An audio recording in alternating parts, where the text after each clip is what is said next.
kita sama-sama akan belajar muatan pelajaran PPKN. Apa yang akan kita pelajari hari ini? Kita akan mempelajari penerapan sila keempat serta sila kelima Pancasila di rumah.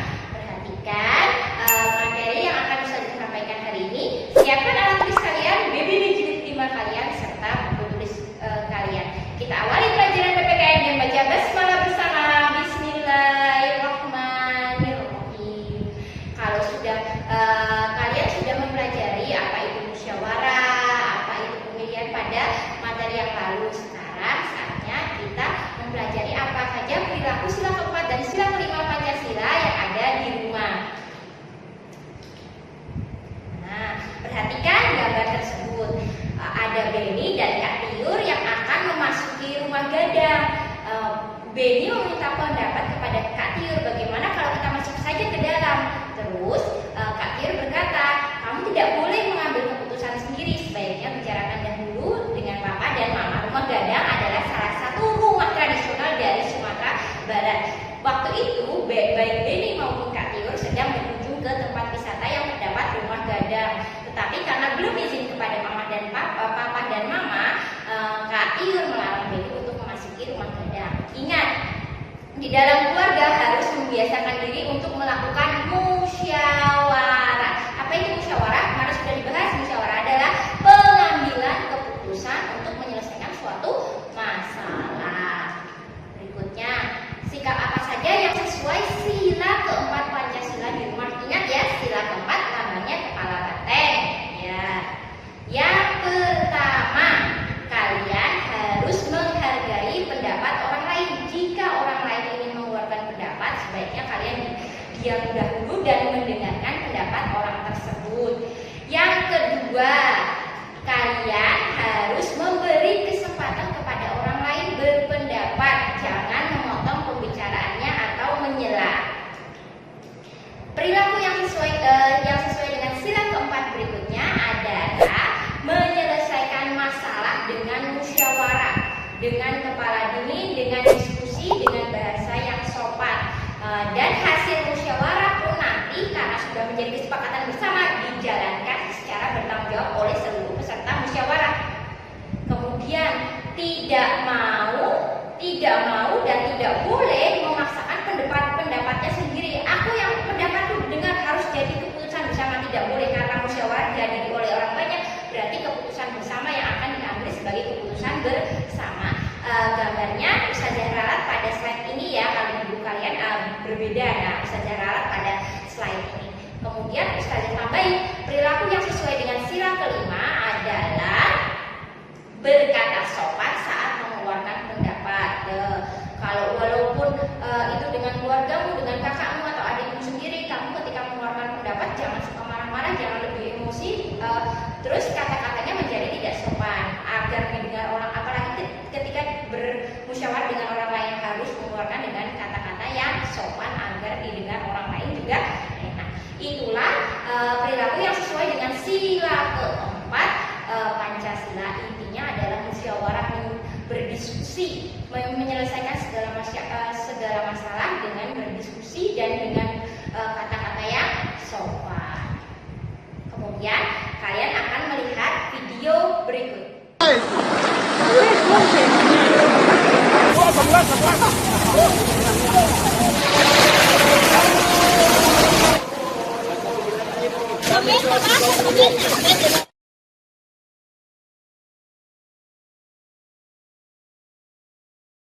Inna lillahi wa inna ilaihi raji'un.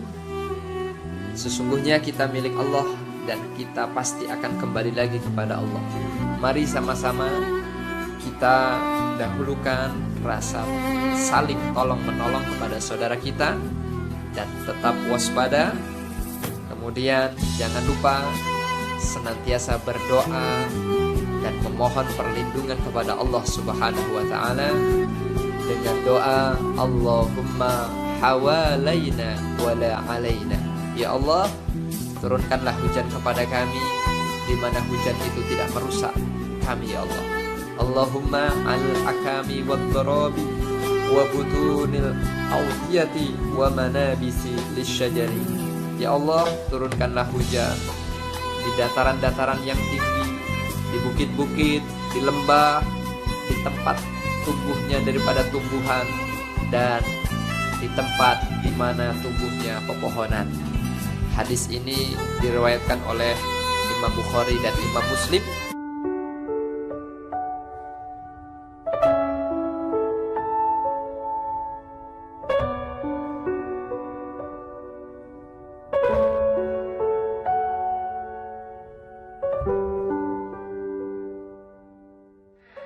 Itu adalah salah satu video penyaluran bantuan bencana. Kalau saat ini Indonesia di awal tahun 2021 memang banyak ya mengalami bencana di berbagai daerah. Nah, itu adalah bencana yang telah terjadi di tahun 2020, di mana ada sekelompok orang yang mengumpulkan bantuan dan diserahkan kepada Bapak TNI dan Bapak Polisi untuk diserahkan secara langsung kepada korban bencana. Kita di sekolah kita juga sering melakukan hal tersebut. Ketika dulu kalian kelas 1 ada bencana apapun, kita selalu mengumpulkan uang kan. Nah, uang tersebut salah satunya nanti juga akan disalurkan seperti pada video tersebut, disalurkan kepada berhak, yaitu para korban bencana yang tinggal di pengungsian. Apa itu pengungsian? Pengungsian ada tempat tinggal sementara. Kalau misalnya terkena banjir, tanah longsor ataupun gunung meletus, mereka tidak bisa tinggal di rumahnya, mereka harus mengungsi ke tempat yang lebih aman. Itu dinamakan pengungsian. Nah, kalian tahu apa itu bakti sosial? Bakti sosial adalah kegiatan yang dilakukan individu atau sekelompok orang dengan tujuan untuk mengurangi beban orang lain. Nah, bakti sosial salah satunya juga bisa dilakukan ketika bencana itu terjadi dengan memberikan bantuan berupa uang, bisa berupa makanan, bisa berupa pakaian pantas pakai. Oh iya, diingatkan sekali lagi, kalau memberi pakaian yang pantas pakai, jangan yang kalau memberi pakaian yang sudah bolong-bolong kepada korban bencana. Saya yakin korban bencana pun kalau melihat pakaian yang bolong-bolong diberikan kepadanya juga berpikir berkali-kali untuk menerimanya. Contoh yuk, lihat bakti sosial yang dilakukan oleh Beni. Beni sedang pergi ke Banjarmasin. Mereka mengunjungi pamannya. Beni mengunjungi salah satu tempat wisata, yaitu Tugu Katulis Tiwa Banjar, ada di Pulau Kalimantan. Di Tugu itu ada orang yang mengecat. Jadi warganya sedang mengadakan bakti sosial di tempat wisata. Ada juga yang memungut sampah, ada yang memotong rumput. Beni sendiri bertugas untuk mencabut rumput. Beni bersama temannya dan beberapa orang lainnya.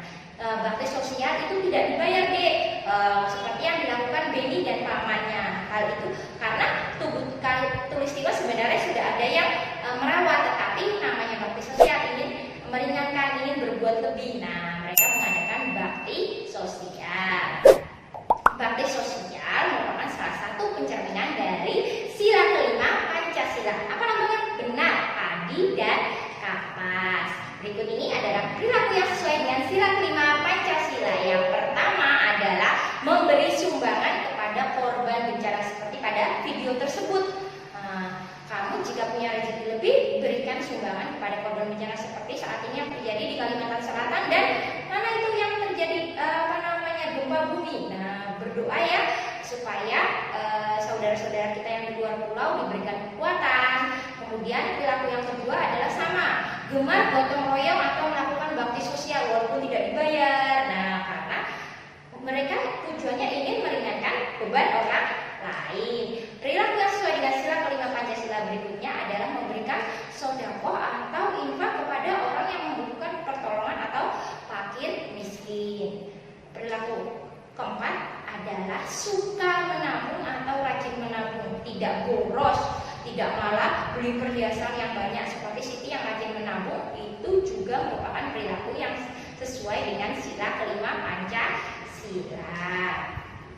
Tugas kalian selanjutnya adalah PPKN latihan KD 3.2, yaitu mengelompokkan 10 gambar yang sesuai dengan sila keempat serta sila kelima Pancasila. Itu memang tabelnya ada 4, masukkan saja 4 gambar yang sesuai dengan sila keempat serta 4 gambar yang sesuai dengan sila kelima. Ada yang sisa benar, dipotong yang rapi, masukkan pada tabel, tidak perlu dilaporkan kepada PA kalian. Terima kasih. kasih sudah menyaksikan pembelajaran kali ini. Semoga video kali ini bermanfaat. Ustazah minta maaf kalau ada salah. Astaghfirullahaladzim. Wassalamualaikum warahmatullahi wabarakatuh.